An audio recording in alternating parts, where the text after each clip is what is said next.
করতে অনেক সুবিধা দেবে। উৎসব মুখর ও সুশৃঙ্খলভাবে আসন্ন শারদীয় দুর্গাপূজা উদযাপন উপলক্ষে সিরাজগঞ্জের বেলকুচি উপজেলায় প্রস্তুতিমূলক আলোচনা সভা অনুষ্ঠিত হয়েছে।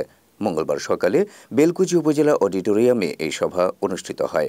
সভায় হিন্দু সম্প্রদায়ের সবচেয়ে বৃহত্তম ধর্মীয় উৎসব শারদীয় দুর্গাপূজা উদযাপন উপলক্ষে বিভিন্ন দিক নির্দেশনামূলক বক্তব্য রাখেন বক্তারা। এ সময় বক্তারা পূজা মণ্ডপের নিরাপত্তার স্বার্থে প্রত্যেক পূজা মণ্ডপে সিসি ক্যামেরা লাগানো সহ বিভিন্ন পরামর্শ দেন। বেলকুচি উপজেলা নির্বাহী অফিসার আফিয়া সুলতানা কিয়ার সভাপতিত্বে এবং প্রকল্প বাস্তবায়ন কর্মকর্তা হেলাল উদ্দিনের সঞ্চালনায় এতে বক্তব্য রাখেন বেলকুচি উপজেলার দায়িত্বপ্রাপ্ত camp commander major Tabibur Rahman, Belkuchi থানা সার্কেল অফিসার রাফিউর রহমান, বেলকুচি সহকারী কমিশনার ভূমি প্রতীক মণ্ডল, বেলকুচি থানা অফিসার ইনচার্জ জাকেরিয়া হোসেন সহ অন্যান্যরা।